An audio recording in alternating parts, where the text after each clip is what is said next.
തദ്ദേശ തെരഞ്ഞെടുപ്പിൽ പ്രകടന പത്രിക പുറത്തിറക്കിയ UDF ചരിത്രത്തിലാദ്യമായി എല്ലാ വാർഡുകൾക്കും ഉപാധിരഹിത വികസന ഫണ്ട് നൽകുമെന്ന് വാഗ്ദാനമുണ്ട്. ആശാ വർക്കേഴ്സിന് 2000 രൂപ പ്രതിമാസ അലവൻസ്. തിരുവനായ ശല്യത്തിന് പരിഹാരം കാണുമെന്നും പ്രകടന പത്രികയിൽ വാഗ്ദാനം. നിയമസഭാ തെരഞ്ഞെടുപ്പിന് മുമ്പുള്ള സെമി ഫൈനലിൽ ജനപ്രിയ പ്രഖ്യാപനങ്ങളുമായി UDFന്റെ പ്രകടന പത്രിക. ആശാ വർക്കർമാർക്ക് പ്രതിമാസം 2000 രൂപ പ്രത്യേക അലവൻസ്. തൊഴിലില്ലായ്മ പരിഹരിക്കാൻ പഞ്ചായത്ത് തലത്തിൽ പദ്ധതികൾ. തദ്ദേശ സ്ഥാപനങ്ങളിലെ സീറോ വേസ്റ്റ് അടക്കം ജനപ്രിയ വാഗ്ദാനങ്ങളാണ് പത്രികയിലുള്ളത്.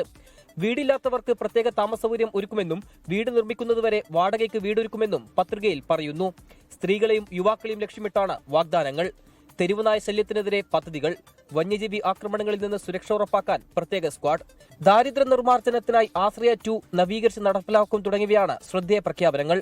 നടപ്പാക്കാൻ സാധിക്കുമെന്ന് ഉറപ്പുള്ളത് മാത്രമാണ് പ്രകടന പത്രികയിൽ ഉൾപ്പെടുത്തിയിട്ടുള്ളതെന്ന് പ്രതിപക്ഷ നേതാവ് VD സതീശൻ. ഇതിൽ നടപ്പാക്കാൻ പറ്റാത്ത യാതൊന്നും കൊള്ളിച്ചിട്ടില്ല. മാലിന്യ നിർമ്മാർജ്ജന സംവിധാനങ്ങളെ കാര്യക്ഷമമാക്കും എന്നതാണ് ഒരു പ്രധാനപ്പെട്ട പദ്ധതി. സീറോ വേസ്റ്റ്, അതാണ് UDFന്റെ ലക്ഷ്യം. ഗതാഗതവും അടിസ്ഥാന സൗകര്യങ്ങളും മെച്ചപ്പെടുത്തുന്നതിന്റെ ഭാഗമായി 6 കോർപ്പറേഷനുകളിൽ പൊതുഗതാഗത സംവിധാനം മെച്ചപ്പെടുത്തുമെന്നാണ് പ്രഖ്യാപനം. പ്രതിപക്ഷ നേതാവിനെ കൂടാതെ KPCC അധ്യക്ഷൻ UDF കൺവീനർ PK കുഞ്ഞാലിക്കുട്ടി ഉൾപ്പെടെയുള്ള നേതാക്കളുടെ സാന്നിധ്യത്തിലായിരുന്നു പ്രകടന പത്രിക പ്രകാശനം ചെയ്തത്. 24 കൊച്ചി. ലോകത്തെവിടെയായാലും ഏത് സമയത്തും 24 വാർത്തകളും ഓഗ്മെന്റഡ് റിയാലിറ്റി പാക്കേജുകളും എക്സ്പ്ലെയിനറുകളും വിശദമായി കാണാൻ ഞങ്ങളുടെ YouTube ചാനൽ നിങ്ങൾക്ക് സബ്സ്ക്രൈബ് ചെയ്യാം.